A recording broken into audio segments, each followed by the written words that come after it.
comment je suis arrivée au trampo? En fait, à la base, je faisais de la gym. Et en fait, je me suis fracturée à plusieurs reprises les bras. Donc du coup, mes entraîneurs ils m'ont dit bah stop, t'arrêtes la gym. Et du coup, on m'a proposé le trampo. Alors, au début, j'aimais pas. Et après, au final, j'ai connu Seb et Tristan. Et du coup, ils m'ont fait prendre goût à la discipline. Et voilà, aujourd'hui, je suis là. Anaïs, elle a commencé en 2012 avec le CEA. Voilà, ils étaient un petit groupe de 5, 6, 7. Elle nous vient de la gym, du gym de Metz, Metz Gym. Et puis, voilà, elle a donc commencé un petit peu comme ça. Elle ne savait pas trop pourquoi, elle ne savait pas trop comment. Elle s'est retrouvée là parce qu'elle s'était cassé les deux coudes. Et puis, donc, c'est vrai que les premiers temps, après, je sais pas si donc elle aimait bien ou pas, mais voilà, sauf qu'elle a donc essayé.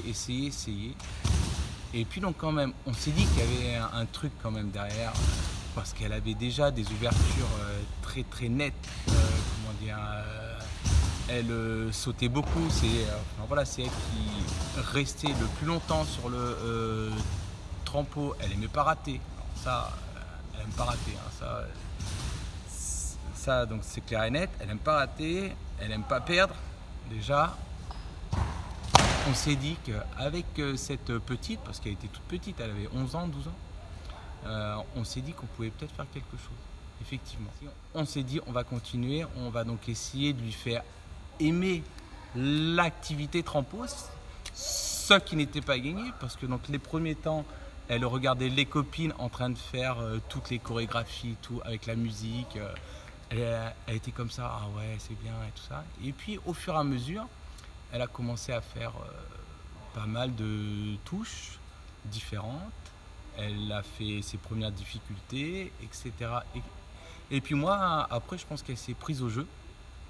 Elle a eu assez rapidement des résultats parce qu'elle a donc un trampoline qui plaît, parce qu'il est hyper dynamique, hyper propre, avec une recherche de propreté, ce qui est donc un avantage quand même.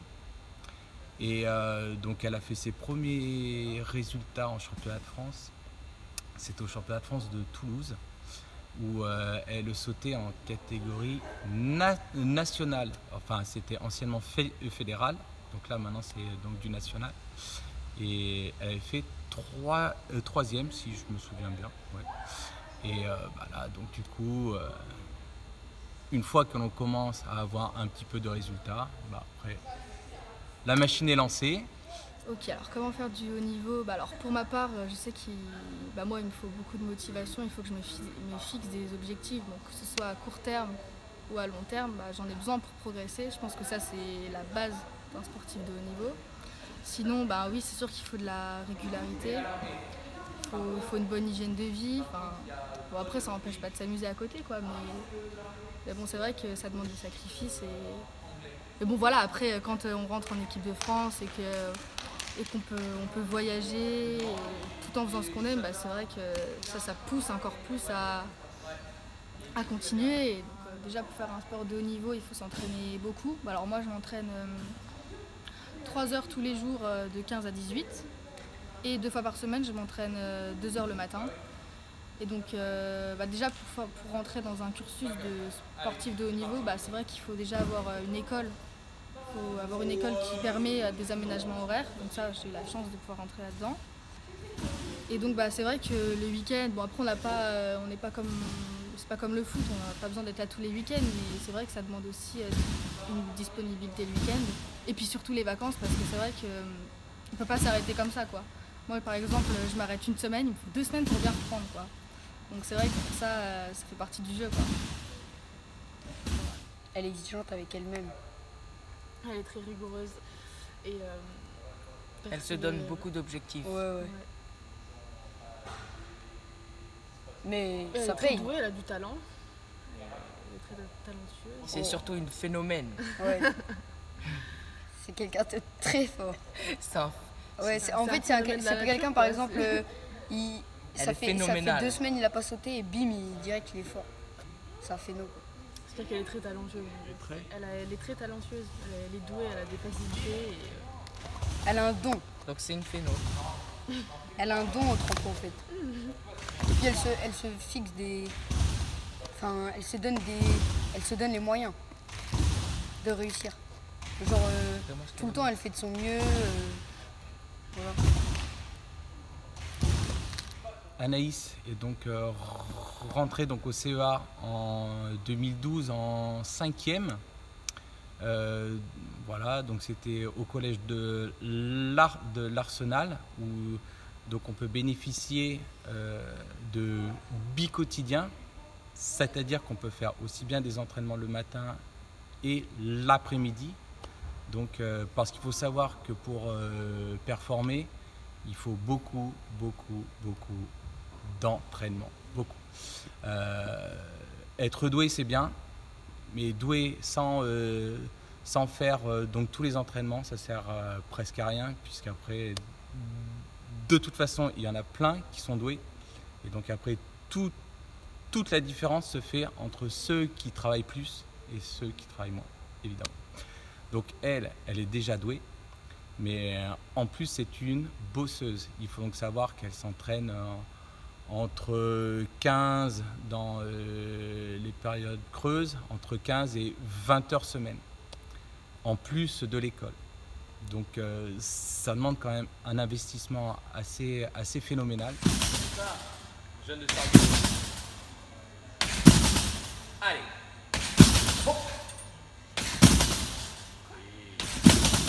Vers le haut. Oh là là. Championne. Elle est trop forte. Voilà.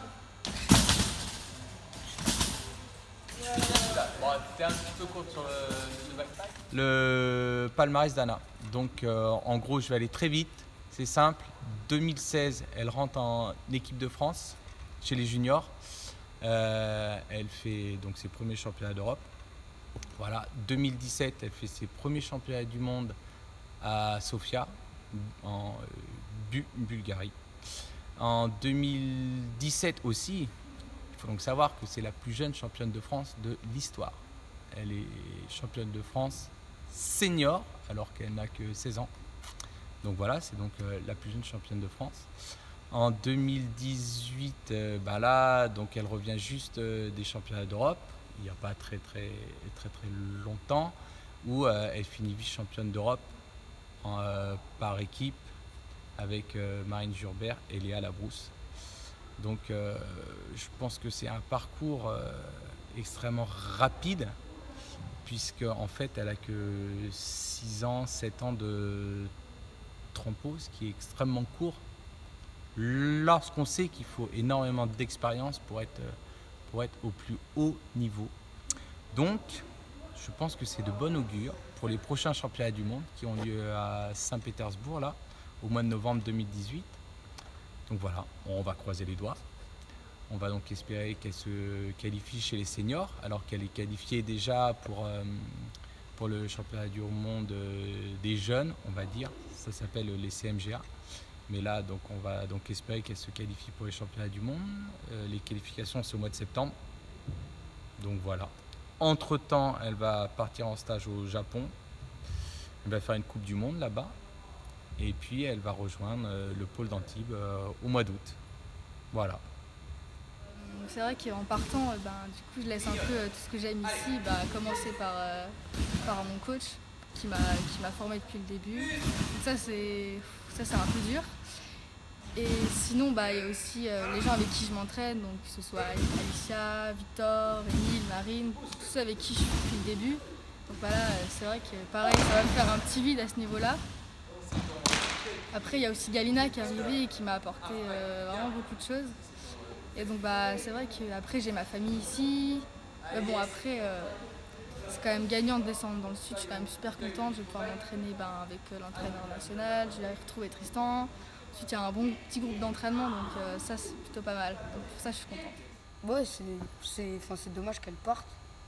Après, Heureusement après elle va bien évoluer aussi à Antibes quoi. Ces petites crises de nerfs elles vont nous manquer à l'entraînement. Mais bon, Et puis ouais, voilà. Ces petites blagues aussi. Puis elle était sympa, elle sa était joie, cool. sa bonne humeur aussi, de temps en temps. Non, mais oui, c'est sûr qu'elle va nous manquer quand même. Bah, Au JO, ouais, au JO. Bien sûr. En équipe de France, en équipe de France, c'est sûr. comme Ellie est maintenant. J'ai envie de dire. Mais en équipe de France, mais Voilà. c'est la meilleure Dans des filles. un bon classement mondial en tout cas. Ouais, voilà. Mes objectifs, déjà à court terme, déjà ce serait de faire les championnats du monde là, en senior en fin novembre. Et sinon à long terme, c'est pour ça que je fais du trampo, parce que j'aimerais bien faire les jeux un jour quoi. Donc pour ça, va falloir encore travailler, donc j'espère y arriver quand même. Voilà.